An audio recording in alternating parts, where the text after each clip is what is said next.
In an age where there is so much created, curation becomes just as important as creation, if not more important. Originality is absolutely a false god, and you'll be a better artist if you just embrace the steal. Go back and see that all the smart people of any era tended to believe that they knew everything there was to know. Guess what, guys? It was almost entirely wrong. Think of how much better we are now than starving medieval peasants or slaves building the pyramids. These leaps in progress can continue. We are universal explainers and connectors and creators. Get the capital into the hands of the builders and the technologies that can really change the world. With capitalism, technology, and friendship, we can save the world.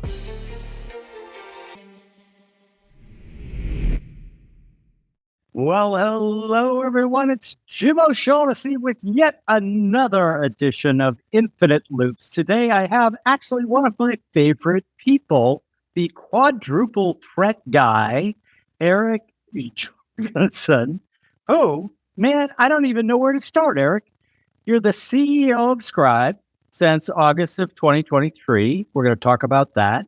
You're the author of two of my favorite books. I've got one of them right here, which you so graciously sent me, even with the little yellow stickies. That's a trick I'm going to ask you about.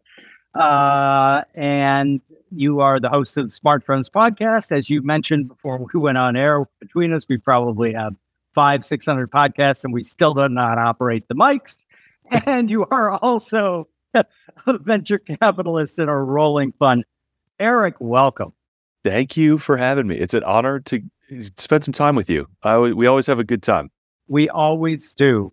So I thought the first thing that we could chat about, because I think you did such a good job with it, was the talk you gave at Money 2020, which was kind of a how-to for people who want to join the creator economy. So I think for our audience in particular, this is going to be really useful because we have a lot of people listening who are already in the creator economy and doing very, very well. Some are there and struggling a little bit, and others are really interested in joining. So if you don't mind, why don't we just start out with, you did a great list in your talk of how creators scale. And it was, I loved it because our motto here is crawl, walk, run. And it really resonated with me because of the way you did the list. So if you don't mind, please. Yeah, this is, I'll try to do it off the top of my head, but if I go astray, correct me, because you may have more notes closer to hand. It was a little bit of a weird talk to give to that audience. I mean, Money 2020 is the biggest fintech conference in the world. Like, what am I doing there talking about creators? And I was really there kind of trying to be a Trojan horse to bring more money, more brands, more attention into the creator economy as sponsors and supporters, because I think creators have so much room to run and such a disproportionate impact in the world of how purchase decisions get made, right? If you're just looking at the creator economy from a brand perspective, there's a huge arbitrage, I think, yet to take advantage of that mirrors the growth path that creators go through. So what I think the latter that you're alluding to is the kind of, you start out, you have no audience, you have no business model, you're just creating some media. And then maybe the lightest weight way to start to monetize is these like permissionless revenue streams. YouTube, like platform ads on YouTube is one. Then you've got like Amazon affiliates, things like it doesn't take any coordination, it doesn't take any leap of faith to get somebody to bet on, and you could do it at any scale. You might be making $5 a month on Amazon affiliates, but that gets you starting to offset costs. Then you start to get big enough, and maybe it's a few thousand followers or a few thousand concurrent listeners, where it starts to become worth the overhead to do individual brand deals, where you get advertisers and sponsors and things like that. And then you've got more deeply integrated partnerships, where you get a few brands and you have much higher longevity with them. And then as you go higher and higher, you'll see creators at the top levels actually not just investing in businesses, but starting their own businesses. And I think creators belong on the cap table. And at the very highest levels, where you see people who know that they can bring in an audience, like The Rock, like Ryan Reynolds, like the Kardashians, sort of, they know they have that sense of their audience that they know they can make anything successful if it aligns with what they're already doing. And so they are birthing businesses into the audience that already exists. And that's the like highest level of this kind of creator economy. But businesses that see that and start working early to co-develop products or services or marketing campaigns with the influencers who are sort of coming up, and I think there's a lot of examples and a lot of different stories, and I'm sure we could go through some of the ones that are in finance, but I think one of the things I said at the end of that talk was like, the next Susie Orman is not on TV, like she's on YouTube. And if you are a fintech brand or an RIA or a finance, like start working with those people early. And if you can help them, if you are a business who can help them level up and invest in them early, like they will, that will pay dividends so far into the future. It's still really early in this creator economy, like, and the extent to which those things, those people and those relationships are actually where trust lives now and how purchase decisions are made is still, I think, very underappreciated. Yeah, I agree completely. I came at it from the other way because I'm an old, but I kind of saw what I'm calling the great reshuffle starting to happen with all of the old models kind of collapsing and the old playbooks just not working anymore. And, the result was O'Shaughnessy Ventures after we sold O'Shaughnessy Asset Management. And everything you're saying, we are seeing, absolutely in line with what you're saying. You said something else that I thought was really interesting and that I subscribe to as well.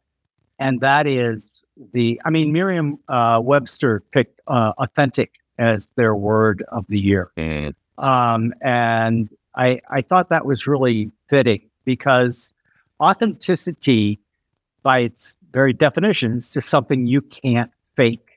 And it seemed to me, I love your point about Susie Orman, right? She is absolutely not going to be on CNBC or network TV. She's going to be on YouTube because what happened is people finally began to admit, I think they knew a lot longer before everyone started saying, okay, this isn't the Overton window, we talk about it.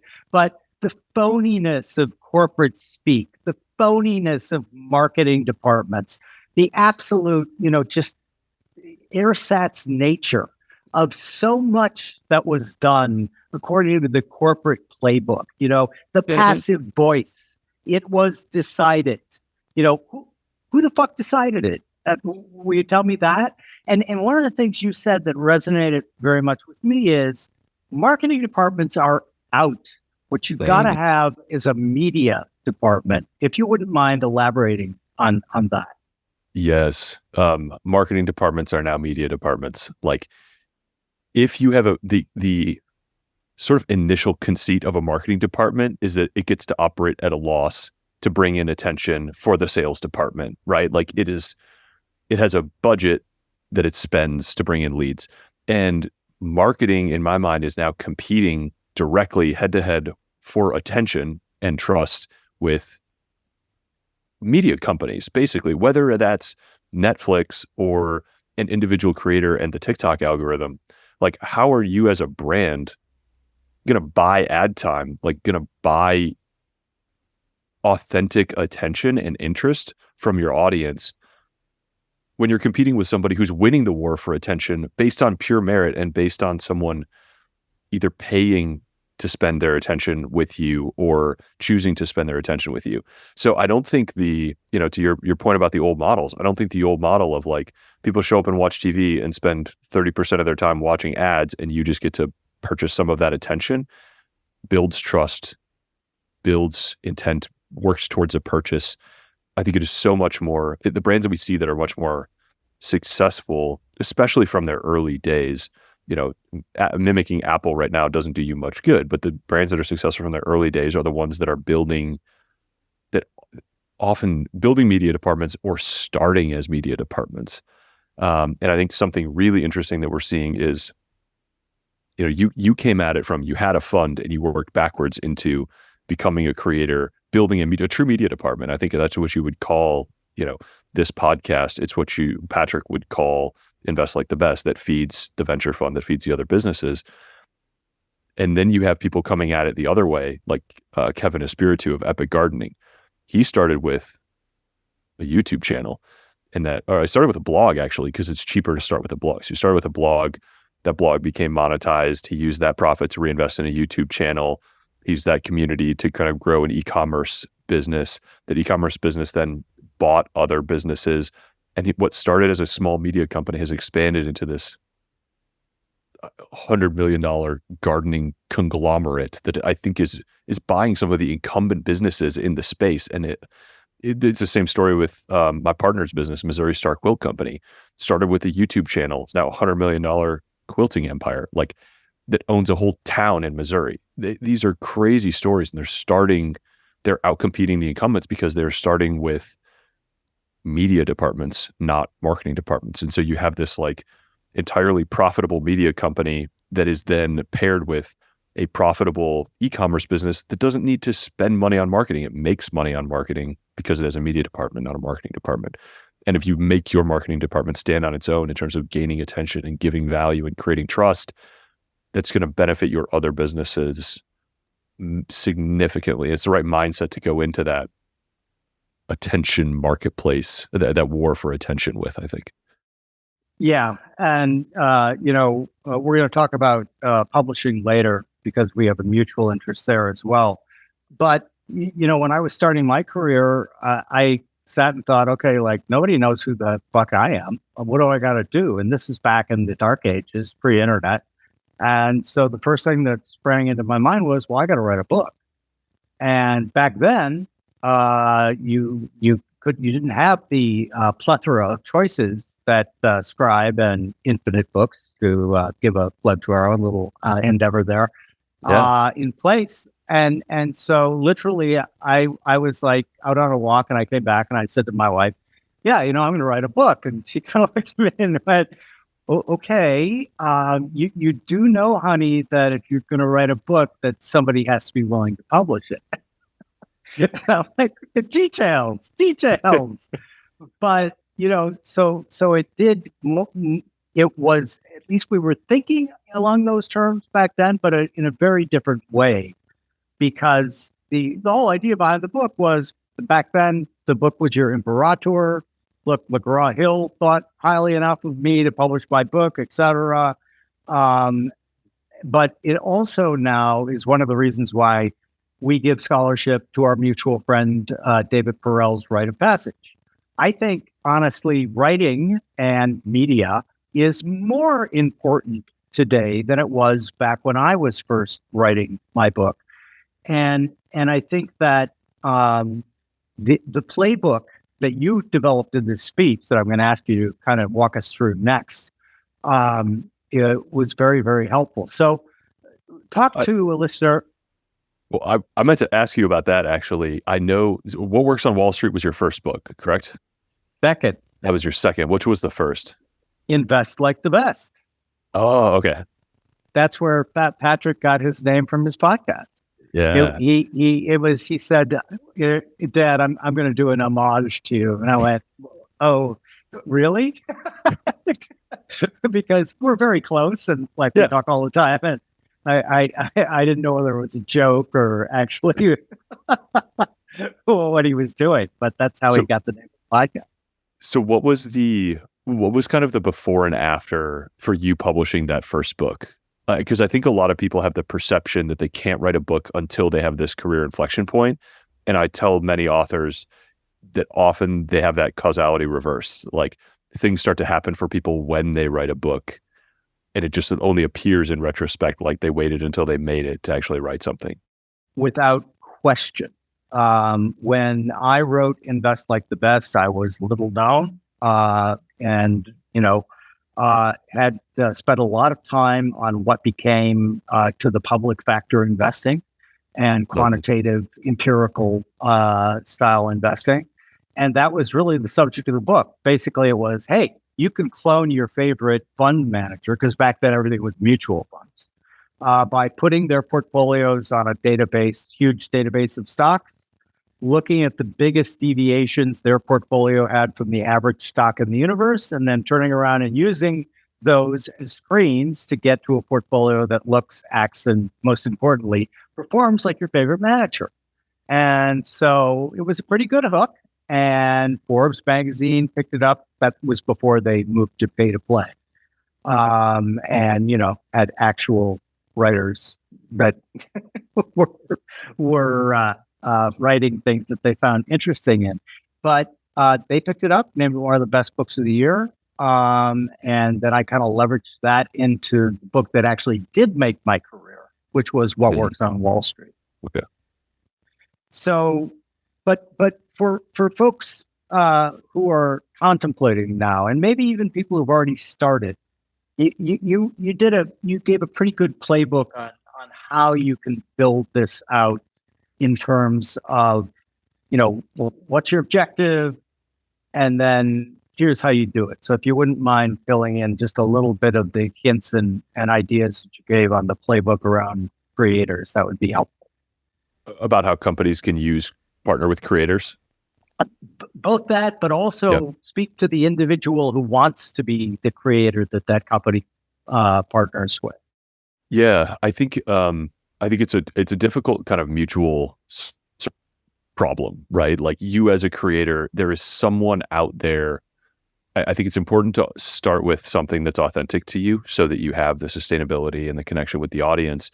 But if you're being authentic to who you are, there is almost certainly a business whose values and product jives with who you are collecting and the message that you're giving them. And whether you want to own that business or start that business or just partner with them or sell ads with them, like, there's a lot of different ways to engage in that kind of like crawl, walk, run way to just become more and more deeply integrated. So I think it starts with authentic. It starts with looking at who are you already using as a customer that you really like. Looking at their business models, you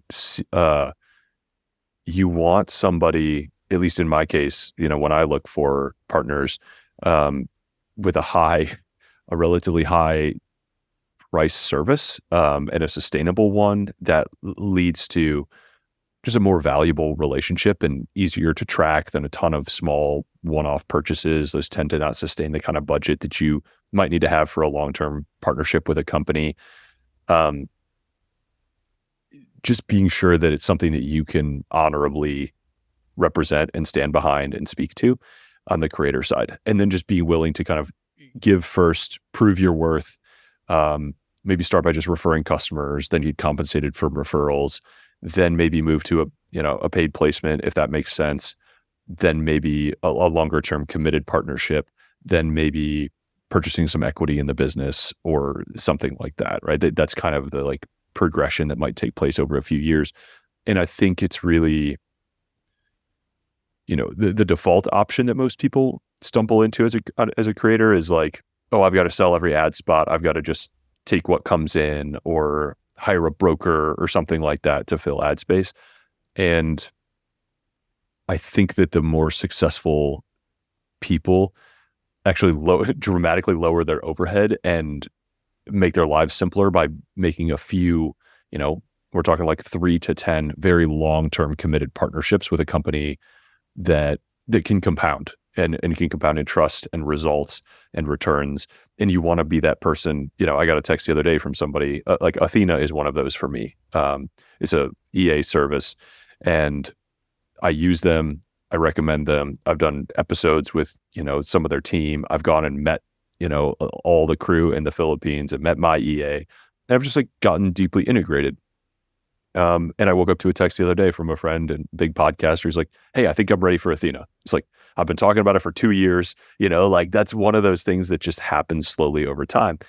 So I think that's the playbook. And then if you're on the customer or on the company side, looking at how do I partner with creators? Because one of the last things I say in that talk is like, become a creator, which refers to build a media department, not a marketing department, partner with a creator, or you will end up competing with a creator, right? One of these guys like Al at Missouri Star or Kevin at Epic Gardening, like if you are an incumbent, you will have a creator who is like the fish who starts eating the whales. And if you don't sort of take that media pill early, you may find somebody sort of rising up to meet you.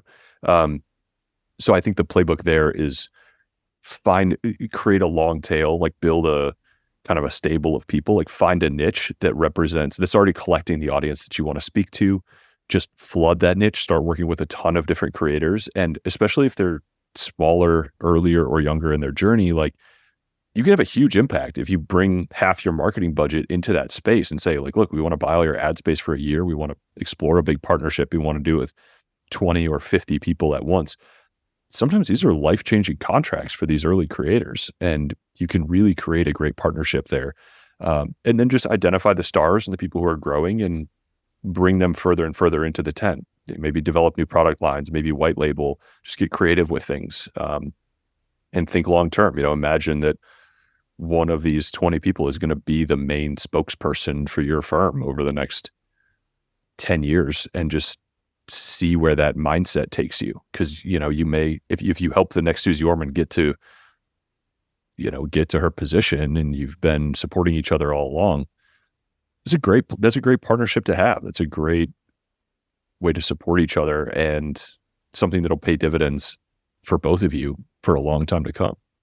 Sometimes I get frustrated when I'm talking to friends who are of my generation, and it's like, to me, this is just so incredibly obvious.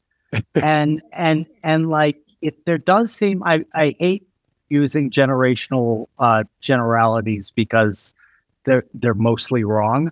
But this is one that I have noticed enough so that at least I have to think about it a little bit.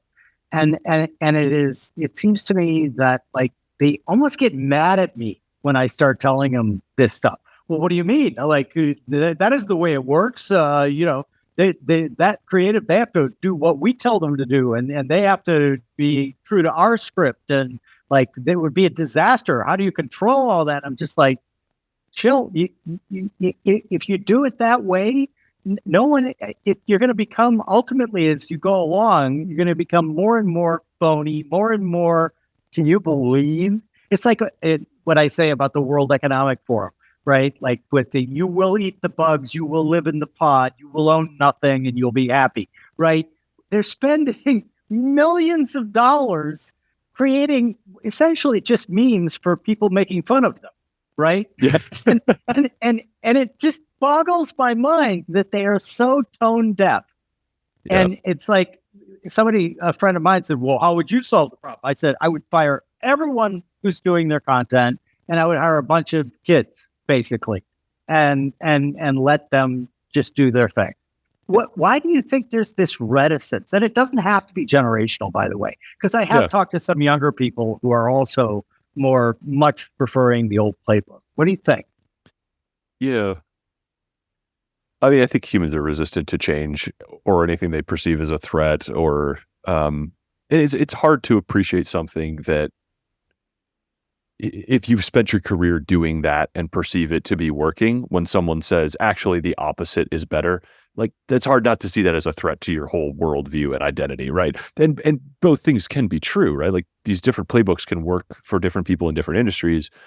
My view is obviously very similar to yours, right? Like, you're not going to write better ad copy than the creator who is speaking, who already has collected the audience.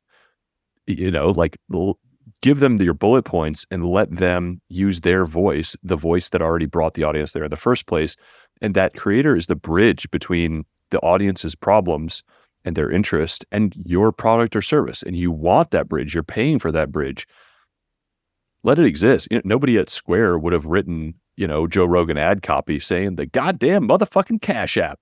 But if you just cut Joe Rogan loose and let him do it, he makes some memorable stuff, and it helps it grow, right? Like, are you trying to solve the problem, or are you stuck with, like, forcing your solution and juicing that your one idea for all you can? So I think there's something to, decentralize this, like, run 20 experiments without having to ideate. Just assemble a stable of creators and hitch them up and let them, not all of them are going to succeed individually, but something interesting will get yielded from that, and you'll see your product or your service in ways that you may not have ever had the perspective to see before. Yeah. And one of the things that I always say about my own career and watching companies succeed and fail was that one of the things that really became apparent to me was agility, right? And open-mindedness were very, very high on the attributes of the companies and individuals who succeeded. And that isn't the way it's done here mentality. Those are all the dinosaurs. Like most of those companies, like they're gone. And if they're not gone, they're on their last legs. So I think that right now, as you point out, we're in the early innings, right? Very. It's an interesting skill. How do you suppose you improve your open-mindedness or your agility? It's one of those that you think of it as fixed, or you think of people as that way, but I'm not sure. I'm not sure anything comes to mind if I'm like, how do you actually improve that? Well, I think there's a lot of ways to actually. I did one on ideas that I put up on Twitter called The Thinker and the Prover, which essentially outlines how, hey, a lot of the ideas that you think are yours aren't actually yours. They're your mom and dad's, they're your siblings, they're your friends, they're TV, they're books you read, they're movies. And if you're open to that, right, and you start writing them down and start asking, like, do I really believe this or no, right? Because the simplification of the article was basically the thinker can think anything it wants, right? It can say capitalism is God's gift to humanity. Look at what it did for the most successful countries in the world. Or you can think, no, capitalists are evil and we have to have equality and we have to go with communism or socialism. And you can think whatever you like, but once you kind of land on something, then it gets shunted over to the prover. And the prover has one job, Eric, and that job is to prove you're right. And so essentially what it does is your reticular activating system goes to work. And it's like, does not agree with what I believe, make it truly invisible, like literally truly invisible, and only show you things that reinforce what you do, confirmation bias, etc. The easiest way to do this, I think, is to look at other beliefs or people who you don't agree with. And then watch how it happens with them. It's clear as day when you're watching something that you don't agree with, right? But it's like when, I often I haven't watched TV news because I think it's poison, it's propaganda. On all sides, by the way, I'm not playing favorites here. I don't care whether you love Fox or whether you love MSNBC. They're all propaganda in my way of looking at the world. And but the idea that I would go with friends of various political persuasion, let's say I had a friend who loved MSNBC, right? And I would say, do my spiel about propaganda and all that. And they were like, that is so true of Fox, but MSNBC, they get it right. And then, of course, you ask the Fox aficionado, same story, right? And it's tribalism and there's evolutionary reasons for it. I get all of that. But I think that if you work at it, you can, in fact, become more open-minded. And, the thinker prover, one way to do it, another way to do it is to intentionally expose yourself to things that you think you really disagree with. And then the real fun task is, can you write a steel man for an argument with which you totally disagree? Yeah. Because if you can do that, that is going to almost out of necessity make you more open-minded, make you more willing to say, you know what? Probably none of my beliefs are 100% correct. I always say, I'm sure most of my beliefs are wrong, right?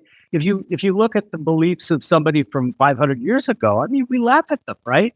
But we insist our own beliefs are correct. And it's like on rinse, repeat. Okay. My mom used to say to me that you go through life, you start out naive as fuck. You don't know anything.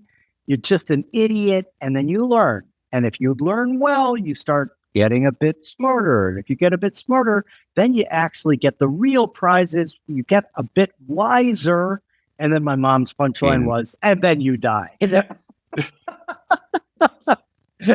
the whole thing starts over and over and over again.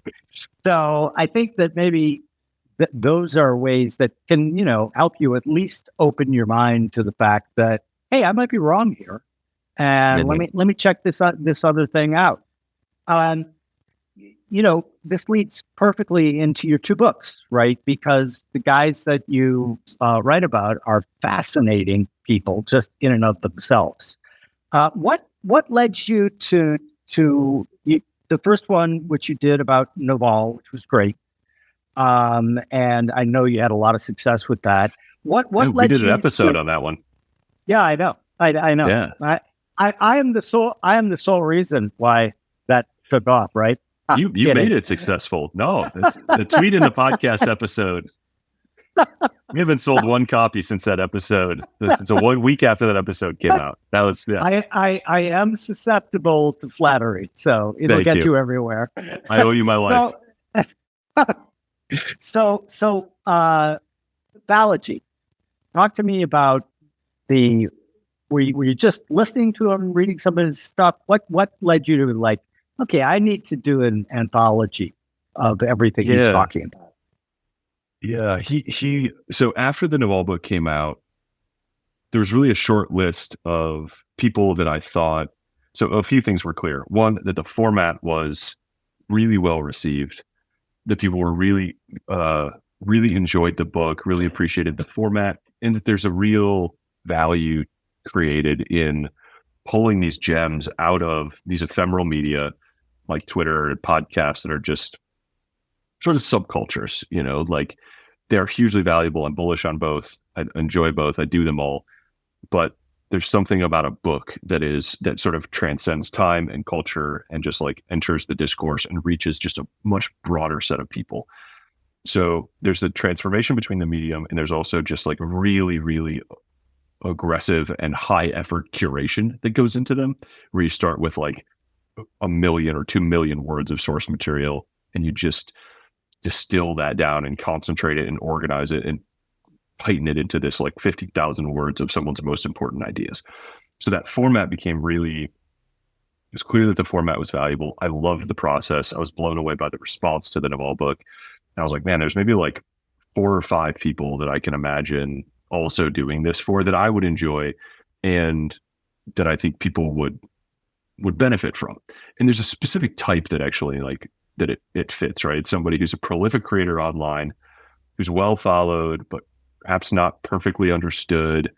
And, Balaji was high on that list. And a bunch of people said like, oh my God, please do one on Balaji. Please do one on Balaji. And so Balaji and I started DMing about it, and he was receptive and wanted to be supportive. And, that counts for a lot. So we started working together on it, and, that kicked off another 3-year project of organization and curation and just diving deep on all these. And I think his worldview is so interesting. He just sees around so many corners. He's a very broad thinker. He's a futurist. And I actually think he is misunderstood or discounted by a lot of people who only see him on Twitter remarking opining pretty strongly about a wide variety of very contemporary things.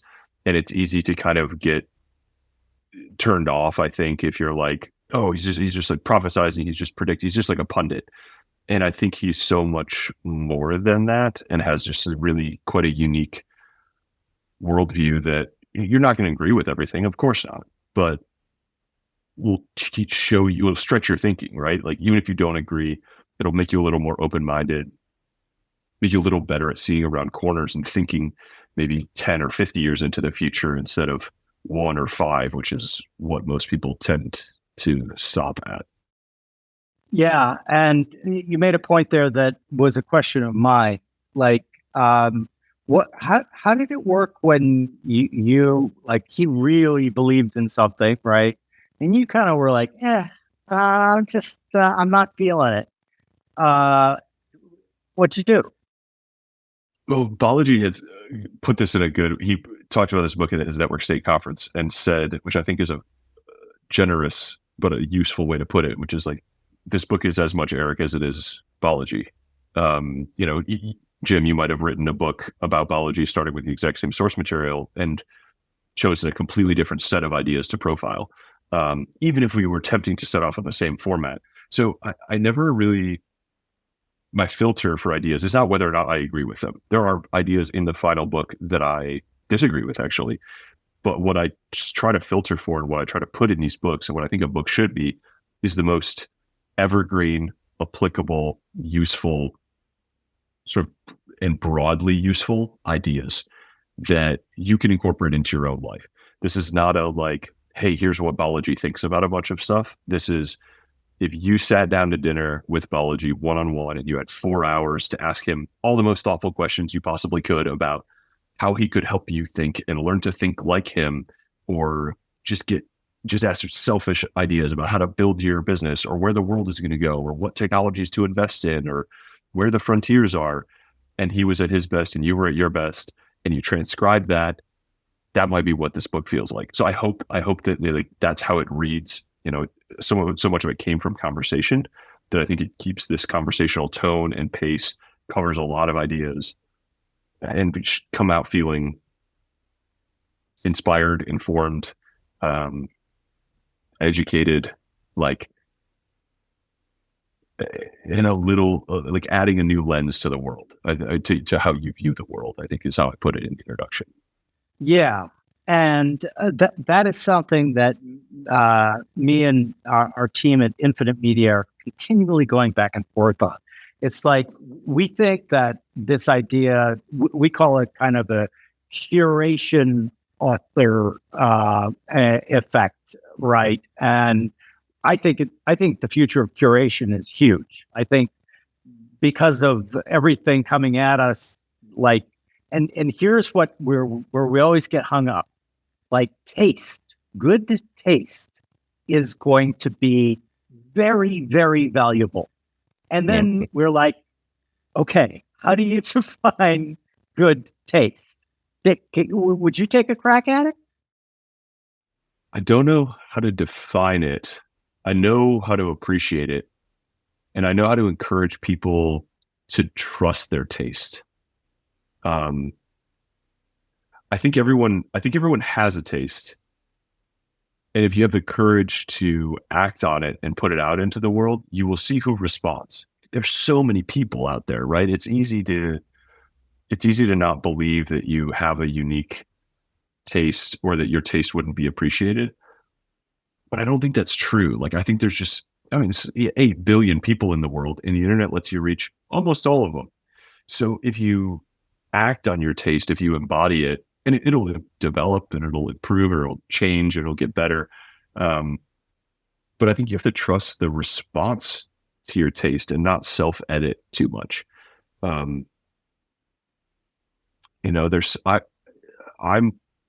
blown. I get compliments on my taste and curation, but I'm not sure that, I don't know that I'm special in any way. I've just like consumed a lot of stuff, and I'm comfortable with like forming an opinion and putting it out into the world. And I've been through that loop of like, well, I think I like this thing, so I'm going to publish it and people appreciate it. And so that confidence sort of builds iteratively through doing it. But I think, to your point exactly, like, curation is so important in an age where there is so much created. Curation becomes just as important as creation, if not more important. And it all exists on the same scale. There is originality is absolutely a false god. That is it is an idol that is worshipped for no reason by sort of try-hard creatives that are artists that are trying to do something like purely original. And you'll be a better artist if you just embrace the steal. Like, I was not going to write a better book than Naval had already written. Like, his words are beautiful. His ideas are crisp. They're thoughtfully distilled. I could have taken all that out and tried to rewrite it in my own words, and it would have been worse. So I'm just going to use his words, and I'm going to use his phrases, and I'm going to package that up and give him all of the credit for coming up with all the good ideas, and just provide the service of curation and editing and taste and putting it together. But I think 100 other people could write it, could build an evolved book, could curate it, and it would still be valuable because it would be different and it would be their taste instead of mine, and it would appeal to different people. I think the world needs a lot of different kinds of taste, and that's a good thing. I agree, and that's pretty close to where we ended up. We ended up with write something or produce something if you're doing video or a podcast, and have the types of guests on that you're interested in. And then, Yes. as you say, see who shows up, because it gets back to Merriam-Webster picking authentic, right? Like if I suddenly, I have nothing against sports. I'm just not that into sports. My grandson, if he were here, would be just shaking his head in dismay. Yeah. but like it would be like me changing over to only having sports people on from obscure teams, right? Like I have no interest in that. And you would be able to tell instantly, oh man, this really sucks. What happened to Jim? Right. But I'm sure, because I know several of these people, that there are people that's their passion.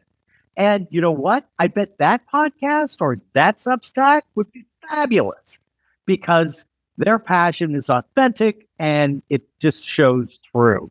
And so our ideas, I think, are very simpatico in that regard. What idea of Balaji's impacted you the most? Like, which one had the most profound effect on you as you were writing the book? This is an easy one because I've made it the entire first section of the book. It is like the value of technology and the moral importance of it. This is something that I intuited. Like I always thought science fiction was cool and like appreciated it.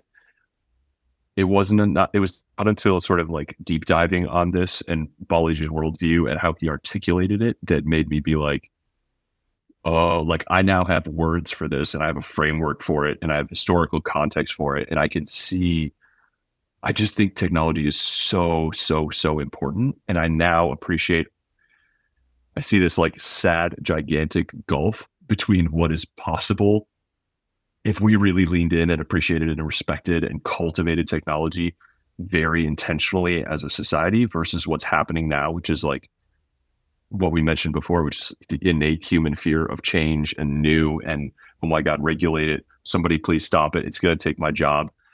Like the moral good that is the ability to do more for more people with less resources. That is what technology gives us. And that is the reason that we are all safe and fed and warm and not killing each other for a scarce amount of resources. And the fact that we are constantly sort of generating this frontier of new potential technologies and punching ourselves in the face as a society by not rapidly, urgently investing in dispersing and replicating and building these new technologies and supporting more research. And it is just, once you take this pill and see the world this way, you're like, oh my God, we are just shitting the bed on compared to how much progress we could be making. And it's really pushed me much farther as an investor into like, fuck this SaaS for dogs stuff. Like, let's go battery chemistry investments. Let's go, non-invasive mind controlled robotic limbs. Let's go drone construction companies, new nuclear reactors. Like venture capital has lost its way in the pursuit of it. Much of business has, but like venture capital especially has just lost its way. It's supposed to be this like technology risk first kind of systematic de-risking of unlocking massive new markets with technology, not like, we only invest in software. Like you're supposed to be out at the frontier. You're supposed to be doing crazy stuff. You're supposed to, have a poor outcome ratio, but truly insane outcomes. It's just become a muddied word. And a lot of people refer to themselves as venture capitalists that aren't actually taking technical risk in big markets anymore. And that's frustrating. So it's refined how I see the world. It's certainly refined opportunities that I find exciting. It's refined. It's maybe a way more annoying, like, political discussion, because I'm like, the best example that we're living through is self-driving cars, right? Like 10 years ago, when self-driving cars were like announced as a concept, everybody was over the moon. We're like, oh my God, millions of people die in senseless car wrecks every year. Thank God this technology exists. Can't wait till it's available. Every death between now and then is this really, incredible tragedy that could have been prevented. Now we have self-driving cars. Very smart engineers have been working very hard for 10 years to build these things. We have them. We have Cruise. We have Waymo. Like, they are in the streets. There's videos on Twitter of people taking self-driving cars, and all you see in the media is headlines about how self-driving cars need to be stopped. They're unsafe. There's people vandalizing them and breaking them and trapping them in San Francisco. I do not understand this worldview. Like, who are these people who see this world-changing, life-saving technology and set out with a sledgehammer to go break it? I find that view very difficult to steelman, back to your point. But it happens at all levels of society and government and regulation. And man, yeah, if this book can show a few people, like, one, the optimism that comes from just seeing the progress that's coming from new technologies, but let's respect the value that technology has brought into our lives already, the innovations of the past, and really look hard at how we can support the innovation of the future, because we owe it to all the future generations to build on what was given to us, not just not hold us back or push us backwards, or not let the next evolution of compounding take place. That'd be an absolute tragedy, and that's where we're heading in a lot of directions. But it doesn't have to be that way. And man, you're preaching to the choir here, because I have the added benefit. I've always been an early adopter of technology, because these are tools to extend our reach, right? And these are tools. In the example of self-driving cars, are you kidding me? Like, they are going to be so much safer than they already are. I know. We are the problem, right? The old Pogo cartoon. We've met the enemy, and it's us, we humans. And I love humans. I am a human. But if we can have a technology that mitigates and decreases these senseless deaths, like, how are you opposed to that? And it drives me crazy. But now I have the added benefit of having 5 grandchildren. And I desperately want the world they live in to be the world that I see as possible. And it's as you make the point, self-driving cars are here right now. Are they perfect? No, they're not perfect. Horses weren't perfect either. early regular cars weren't far from perfect. I mean, like, I have to be very careful, because I can go on a tirade here. But like, the idea that one accident and they take the whole fleet offline is insane. It's like you try to come up with, like, so if there's one accident in this particular model of car, or this human made a mistake, we're going to make everyone stop driving. Cruise had plans for a rapid fleet scale up over the next few years that are now paused because of that one accident and the media specific response to it. But how many tens or hundreds of thousands of people died in human caused car accidents that same day that the data shows clearly the self-driving cars are safer? It's deeply frustrating, and that delay is going to cause hundreds of thousands of more unnecessary deaths. And it's just stupid, man. It's just stupid. But it seems easy to see from that perspective. And that's why that's why I think this is the most important idea in the book. This is why I hope that getting it out there and people recommending it and reading it to each other gives them language and gives them framework to see all these opportunities, to see the trade-offs that we make between, safety and progress, or regulation and innovation, and the cost that we've put on ourselves. The huge price that we pay for this, like, system encroachment of, bureaucracy or safety or cruft or whatever you want to call it. Yeah, it's an interesting position we find ourselves in. It's an interesting problem to try to solve. Yeah, and I think that it's a lot of things, right? It's the precautionary principle, and people don't understand that if you look at the history of innovation, like this is always the reaction by a significant minority, which happens to be very vocal, and unfortunately, in our new regulatory environment, they can also be in control of those regulations. That's where Yeah. I get the most disconnect, right? Like, fine, if you're over here and like, I don't like electricity, fine, light candles, knock yourself out, man. That's great. But if you're a regulator saying, I don't like electricity, therefore you don't like electricity because I'm going to make it illegal. The retardation of the advancement of ourself as a species is like suddenly coming into play. Yeah. And it sounds, I worry sometimes that I come across as preachy when I go off on this, but you should want this for the most selfish reasons, right? Like if you are only listening to this podcast because you want to build a more successful business, have a more successful life, have the country that you live in succeed and thrive and advance your own tribe, fine, great. Most people are there, and I do not begrudge that at all. Technology will help you. Technology is your friend. There's a huge advantage that comes from just being the first person to pick up a new technology in your industry or in your area.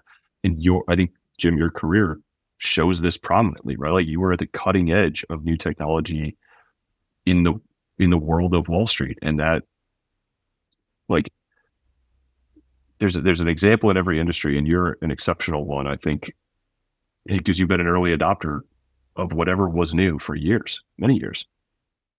Well, thank you. And I often make the point that the only reason I got to write What Works on Wall Street was because Ben Graham didn't have the computers to do it. Right? Like I am under no illusion that it was me and my magnificent idea. Oh, I know what I'm going to do. Come on. If Ben Graham had access to the stuff I had, I was lucky to be born when I was born, right?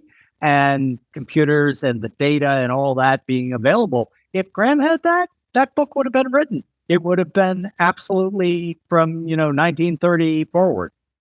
But I bet the same is true today, right? There's somebody who was born today or is entering the workforce today who's lucky to be born in the era of where AI is new, and there's a new opportunity because of a new enabling technology. This is true historically; it's true in the future. I was reading a Twitter thread today about a guy who said, in regards to the AI sort of regulation, that the Middle East, when the printing press came out, thought it was a huge threat to the class, and like the class of scribes basically went to the regulators of the day, emperors or sultans or whatever, and said, "Please ban this technology. It's a threat to our livelihoods." And so they banned it. And so they jumped behind on a new technology, and it impacted the whole culture for many generations. We did that with nuclear energy for the last 50 years. We could have embraced it and said we overregulated it. We are at risk of doing the same thing with self-driving cars, with the risk of doing the same thing with AI. Like we have to believe that every new technology has the potential for more good than harm. And yes, we should try to avoid and reduce the harm, but we have to embrace the good as soon and as aggressively, as early as we safely can. And I hope that more people develop that mindset, even if they only do it selfishly for their own careers. That'll add up to great things for the civilization. Amen.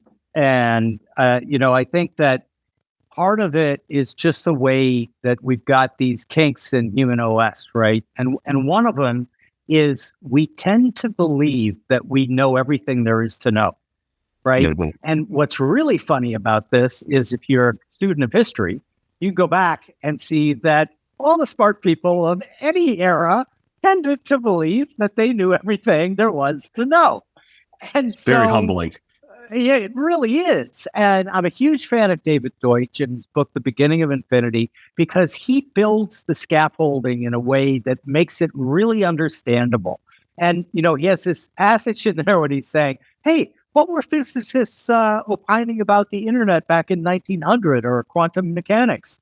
They weren't, because there was no internet and the quantum mechanics was in its infancy, right? And so it seems this natural tendency of human OS to think, okay, well, they were all idiots and they thought that leeching and all this stuff was great, but we know better. We are the smart ones. And then, of course, you can see that going back as long as we have written history, right?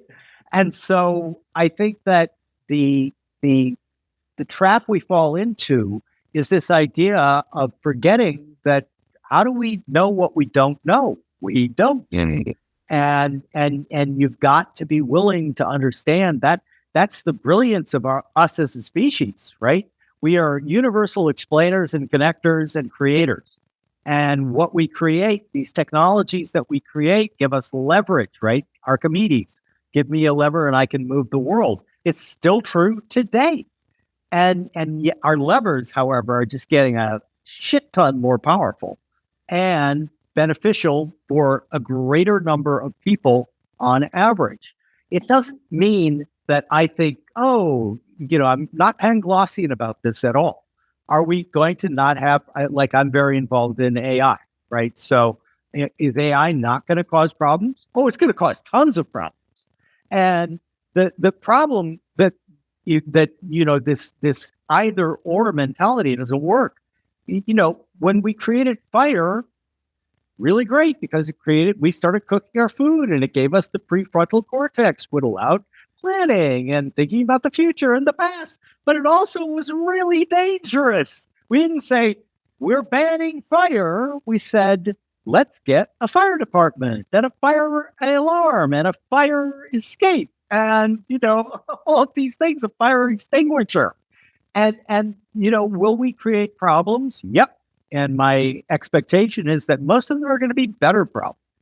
Now, and also, just again, to underline, I'm not Panglossian, some of them are going to be really scary problems.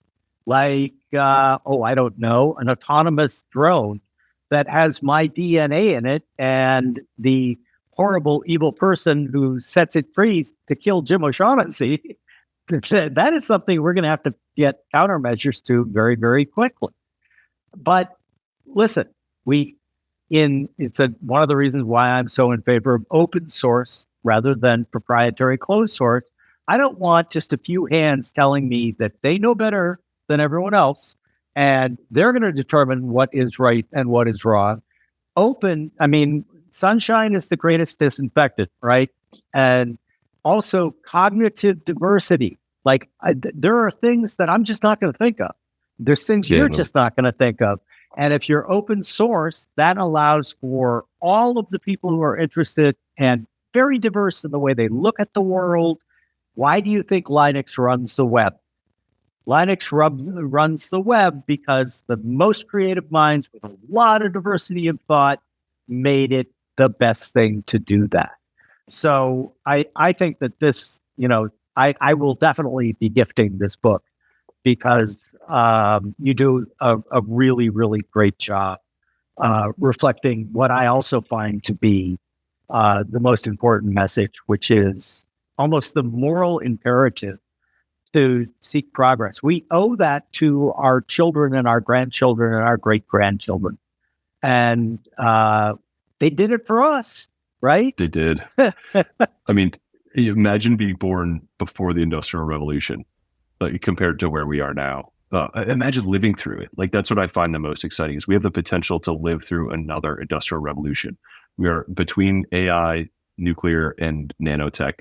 We have the makings of another 100 or 1,000x in the standard of living, potentially in the next 50 years if we hustle. Maybe it'll take 100. But it's, we haven't seen anything really crazy since new computers. We've seen a lot of drastic improvements, but we haven't seen, imagine living through electrification or flight, the first moon landing, things that truly changed what you thought were like the laws of physics, basically. And how mind expanding that would be and how much that would make you optimistic and question all of what else is possible. I think seeing that a little bit longer zoomed out arc is really helpful. And if you don't mind, there's a short passage in the Balaji book that I think summarizes this well. This is Balaji says it better, and I don't want to paraphrase. So here's the quote. "The future I envision is much better than how we live today. How much better? Think of how much better we are now than starving medieval peasants or slaves building the pyramids. Future humans will look at today's living standards the way we look at those living conditions. These leaps in progress can continue.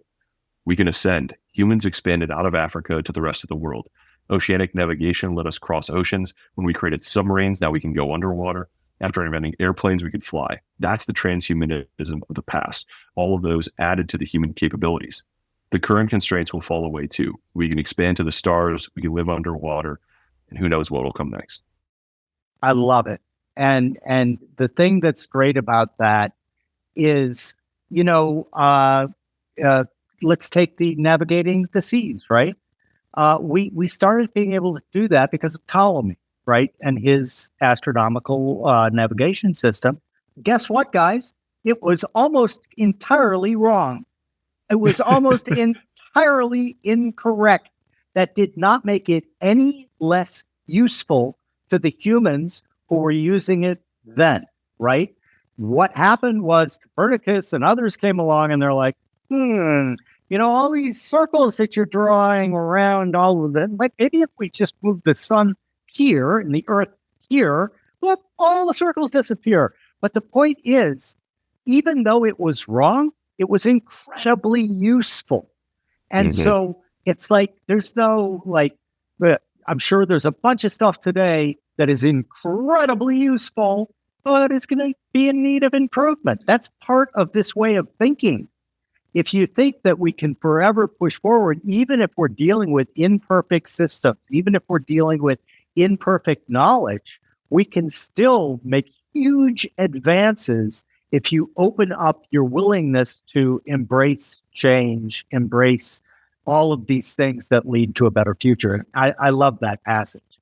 Well, we could talk about this all day long, but I want to get over to your new job, which I love the way you put it. You manifested into being as the CEO of Scribe Book Publishing. Now, Scribe, O'Shaughnessy Ventures, full disclosure, we were interested in it as well in terms of a potential acquisition or investment, because we loved what Scribe does. We ended up not participating. Delighted that you ended up as the CEO. But then, for people who don't know, tell us how that happened. Yeah, it was a crazy summer. My relationship started just with Scribe as a customer. I was tweeting that I was writing this book, and Tucker Max, who's the founder of Scribe, reached out and was like, "I'm happy to help. Let me know if I can offer any guidance." And so he really sort of showed me the landscape of the publishing world and helped me get the Almanac and Naval published through Scribe, which did an amazing job. I had an incredible experience as an author and absolutely changed my life. I don't think it's an overstatement to say that everything that's happened for me in the last 3 years is downstream of that book in some form or fashion. The people I've met, the financial opportunities I've had, and this job, and the podcast, everything, which is a kind of a wild thing. So I was partway through publishing my second book, the Anthology of Balaji, with them over the summer, and I started hearing rumors that they were getting into financial trouble or could use a new buyer or some, just smoke. So I called the CEO and started looking into it, and heard that there was an opportunity. So I sort of brought it around to a few friends that I know who are interested in the industry or who buy companies. And yes, OSV was high on that list. So what ended up happening was, they had a loan and the bank foreclosed on the business, and Enduring Ventures was under LOI with them. So they bought the assets, hired on a bunch of the team, and essentially revived Scribe as a new company, and then came and hired me. They were like, we bought this thing and we needed to find somebody to run it. And you brought us the deal and you're a happy customer and you basically sold us on it and can't seem to stop talking about it. So like, maybe that should be you. And I was like, maybe it should. Well, So congratulations. Yeah. I think that we broadly agree that the future of publishing is going to be very different than the past, which leads to kind of like all sorts of questions in my mind. And I want to get your view on this and kind of a Chesterton Spence question here. What? Okay. And for those who don't know that analogy, the Chesterton Spence is basically, you might want to ask the question, why'd they put that fence up in the first place before you rip it down, right? yes. And so, but I haven't gotten a good answer yet to why what I view as one of the most obvious industries ready and needing disintermediation and rethinking, recreating. It's the publishing industry. Why do you think it still holds this real? Because they still really hold, big publishing houses still have real power and prestige. What do you think's going on there? Yeah, I think there's a number of reasons to it. I think I tend to use the education analogy a lot, where it is such in areas where prestige matters a lot and areas that are perceived as very traditional, where tradition also matters, that the brand it's just like slower to disrupt. It's slower to degrade. That prestige, that tradition carries so much weight. There are so many authors I talk to who are very openly and knowledgeably, candidly telling me they are like, I know this is an irrational decision based on perception and prestige, and I'm going to make it anyway. And I'm like, okay, like, what else can you say to that, right? But I think increasingly it is becoming clear that, I mean, some of these publishing houses are old, man, 200 years old. Like, there's great tradition and prestige in them, and they have helped a lot of authors. And I think the main attraction for a lot of authors is to just be among the authors that they respect. And so I think that there's a kind of a flywheel or a self-perpetuating effect there to kind of, and I'm very happy to kind of steelman traditional publishing, because I do think it has a lot of merit and value, and there are authors for whom it is the right choice, right? I'm very happy to be open about that. And I hope many authors sort of make the decision on which path is right for them, to this kind of series of triaging questions of what's more important to them and what outcomes they want and what their goals are. So, if you need an advance, a big advance, if you are a huge name and you are going to get the best of the best treatment, those are good reasons to go with a traditional publisher. But the context around a traditional publishing agreement has changed, right? 100 years ago, you needed a huge capital investment to print the books in the first place. No longer true. We have self-publishing. Second, you needed access to distribution. You needed to be on bookstores or your book couldn't get bought. Now, no longer true. So 90% of books are sold on Amazon. Anybody can list whatever they want on Amazon. Third, you needed those direct relationships to centralized media like TV and news in order to get any attention on your book. No longer true. Now people just recommend books to each other on social media, and it's much more of kind of a meritocracy of ideas. And you don't necessarily, some people still need that advance to write, but many don't. Publishing a book now does not cost nearly as much as people might think. And you don't necessarily need that huge upfront capital investment in a huge print run in order to access the book market. And you don't need the marketing resources of a traditional publisher to sort of enter that idea of meritocracy. You just need a little bit of elbow grease to like get your name out there, do some podcasts, send out some copies. And increasingly people already have built their audience and refined their ideas, and they have a channel to sell their own book. They don't need to give up what is often 80, 90% of the lifetime value of their book and creative control to a traditional publisher, because they've already done a bunch of that work. So context has changed around traditional publishing. They have this innovators challenge, but at the same time, there's this incredible prestige among authors. Really, it's kind of like venture capital, where like entrepreneurs want to tell other entrepreneurs that they got money from, Sequoia or this big name. Customers don't give a shit. They don't even know where your money came from. Nobody reads a book because it was published by Penguin Random House, but they want to tell their author buddies that, I'm in one of the big five. It's like, or tell their grandmother, like, who gives a shit, right? Like, did you make a great book? Are people reading it? Are they recommending it to each other? Are they going to recommend it still in 10 years? Like, that's what matters. Not to everybody, and that's fine. So, yeah, I think authors deserve a greater. We are at the beginning of a much broader set of options and a great flexibility for authors to sort of compile their own bundle of what makes sense to them. You can get really professional publishing services through somebody like Scribe. You can get somebody to sort of help you finance your book through Infinite Books or OSV without hugely compromising your creative vision or the impact that you want to have. So I think there's a lot of fascinating sort of emerging experiments happening, and occasionally even new like genres of book being created in this new context that are still going to be wildly successful, sometimes by traditional metrics and sometimes by totally new metrics that traditional publishing houses don't care about because they only make money on book royalties. But you can build a very successful business on the back of a book if the book doesn't make you any money at all. I tell others this all the time. Your book does not have to make money to make you money, right?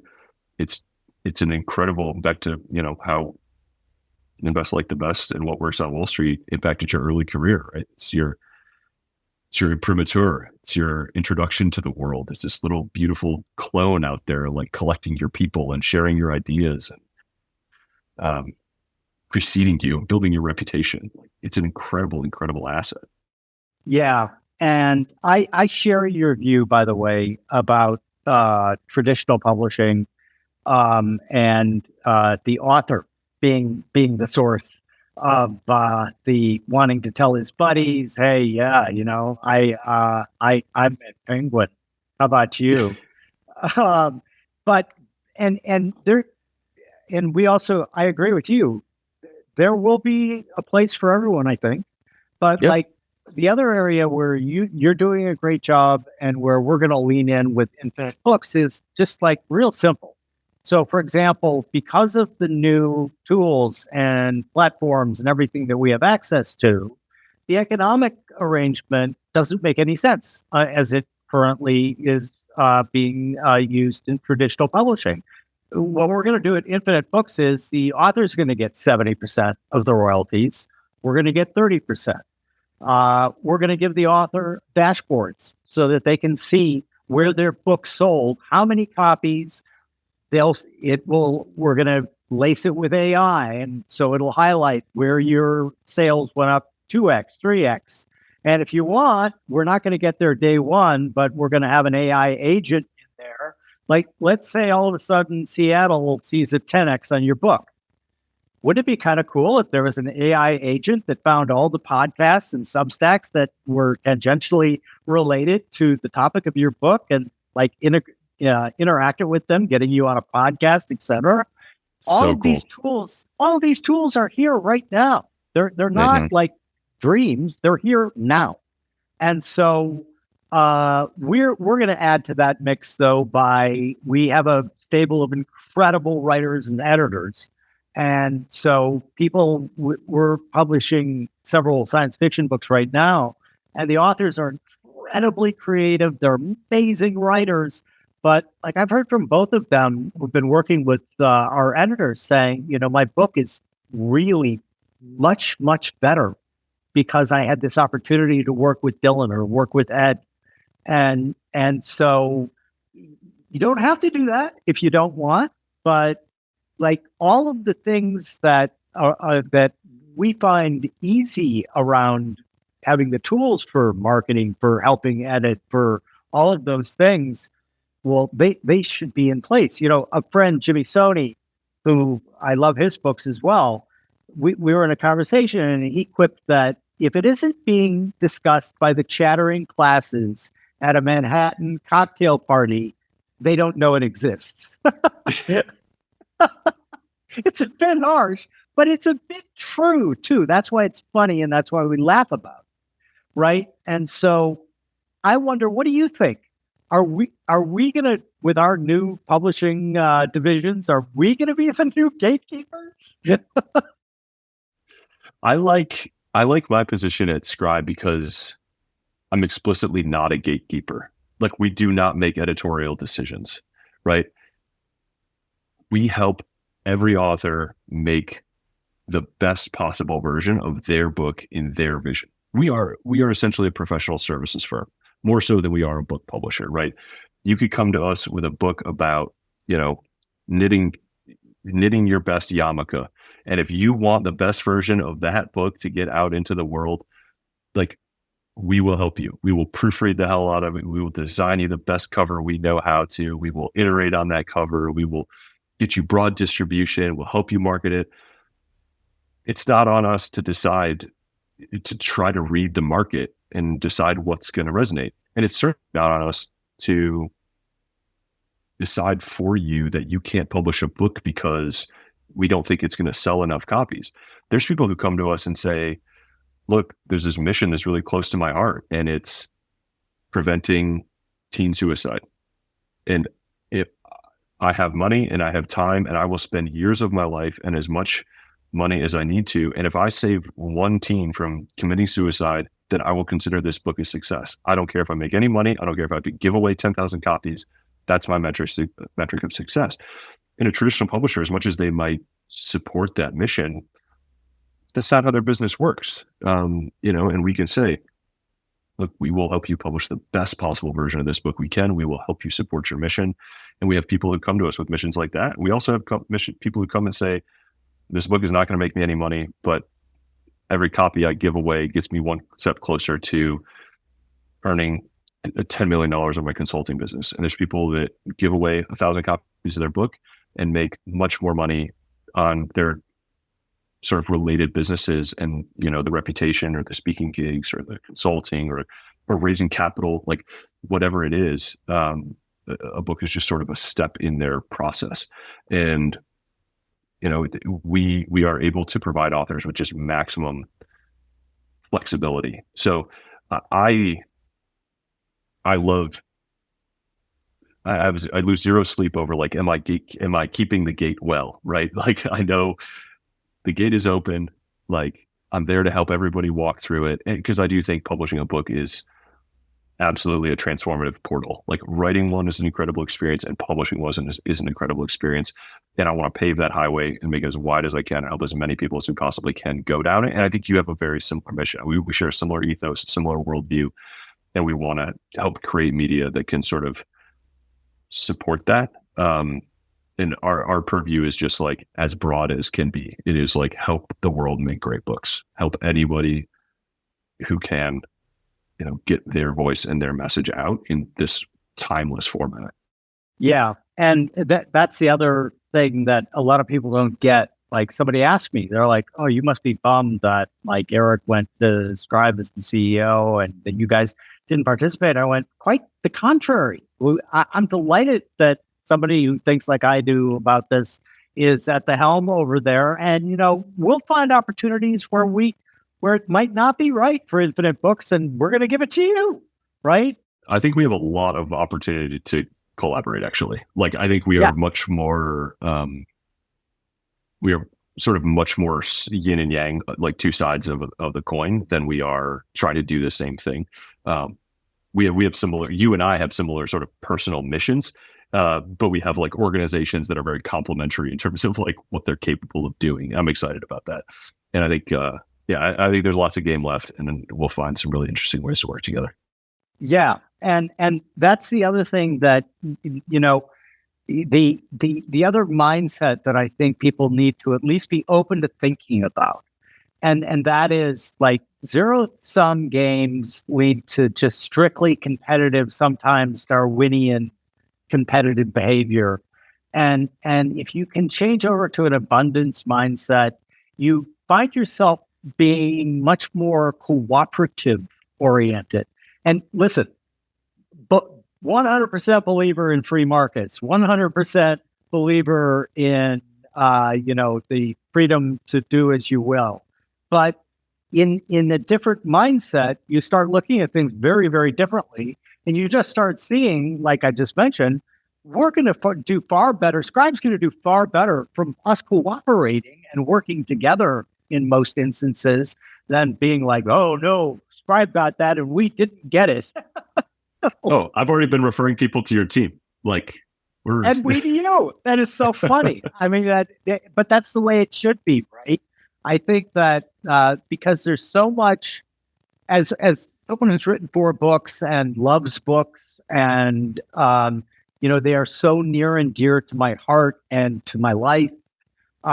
There's so many possibilities that we can do with the tools we have right now, right? Like the ones I mentioned already. But then think about audiobooks.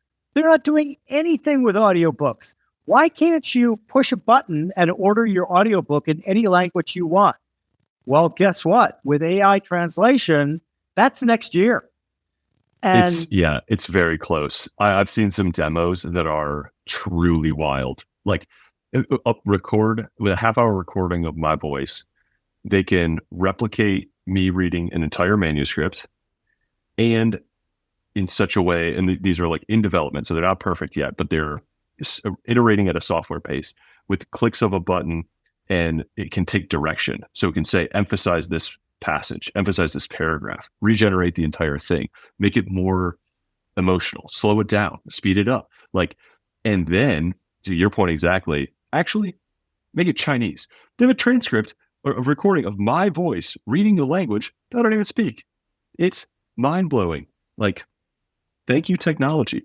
And I've seen, I think it's European. There's an Audible app where you can basically choose your narrator, because it's like live generating different voices. And so you can just swipe through, and it's like, oh, there's Morgan Freeman reading it to me. There's Scarlett Johansson. There's Jim O'Shaughnessy. The voice cloning thing is wild and going to be really fascinating.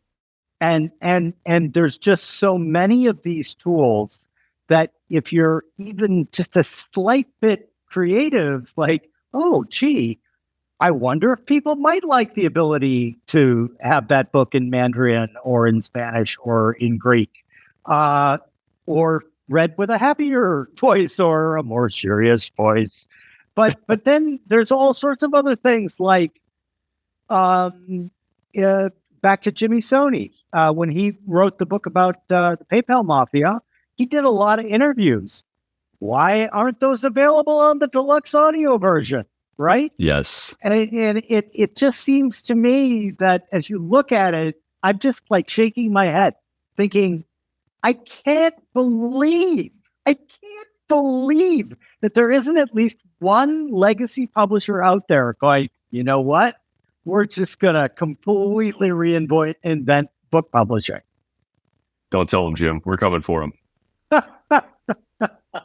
Well, Aaron, Your interview with Jimmy Soni was amazing, by the way. You had a great series this summer, with Liberty RPF and with Jimmy Soni, where you talk a ton about these different future of publishing sort of ideas, and I resonated with a lot. I recommend those to people who've enjoyed what we talked about for the last 20 minutes or so. That's a great next step. Thank you. And as you know, Liberty is our head of Infinite Media. Great dude. And again, it's how did I find him? I found him by finding him on social media, then subscribing to his newsletter, then listening to his podcast. I'm like, this guy is really good, right? And then again, when you think about how these relationships start, many of them simply would not be possible in a world without connectivity, right?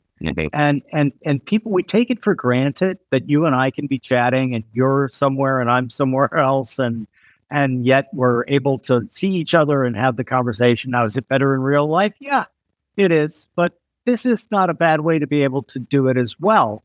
And having access that's what OSV is predicated on, the idea that I can find all these great minds everywhere in the world. All I got to do is look, right? And in the past, that simply was not the way things worked. and thus the Manhattan cocktail parties with the chattering classes. Well, I think you're going to do a great job as the CEO over there, and I'm delighted that that the company is in its new incarnation. I think it's going to do super, super well. Well, I didn't even get to venture capital, so I'm going to have you come back on because you're doing a really interesting thing in venture. Again, that is like very, very resonating with the way we're looking at the world through our venture division. But my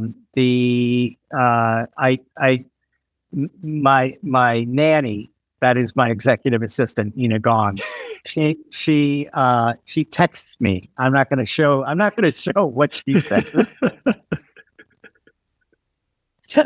Is she giving you the hook? Like, Time to wrap it. She's my hook. She's like, because and I know that other teammates put her up to it. It's like, the last raw feed we got of Jim, we're talking to somebody like that he really likes, like Eric. That was way too long. And so now she's like, oh, don't worry about it. And she literally, Jim, you're at an hour and a half. You're over an hour and a half right now. You're like the president. That's so liberating to just be able to talk go until the last minute and know that somebody else will pull you out. That's fantastic. That's right. Yeah. She's enviable position. She is the hook. Well, as you know, because you've been on, you get another chance to be emperor of the world. You can't kill anyone, as you know. You can't put anyone on a re-education camp, but you can. We're going to give you a magic mic, and you're going to say two things into it, and those two things are going to incept the entire population of the world. All 8 billion people, whenever their tomorrow is, are going to wake up in their tomorrow and think to themselves, I just had two of the greatest ideas, and I'm going to act on them right away. What are you going to incept? Be sweet to yourself and all those around you. And that with capitalism, technology, and friendship, we can save the world. God bless you. I agree with both of those. And, you've got to first understand that to be kind to others, you've got to start being kind to yourself first. And being kind to others is something that I think makes the world a much better place. And that free markets will, in fact, set you free. So, Eric, man, I love talking to you. I always leave energized. I always leave like, God. So really, really great to talk. And we'll have you back on, and we'll mix it up about BC, because man, I agree with a lot of what you're saying on that side as well. And all yours. Yeah. I think it's a responsibility we both feel to get the capital into the hands of the builders and the technologies that can really change the world. And I admire the hell out of what you're doing at OSV too. So it's always a pleasure. I'm honored. Thank you. And you, Eric.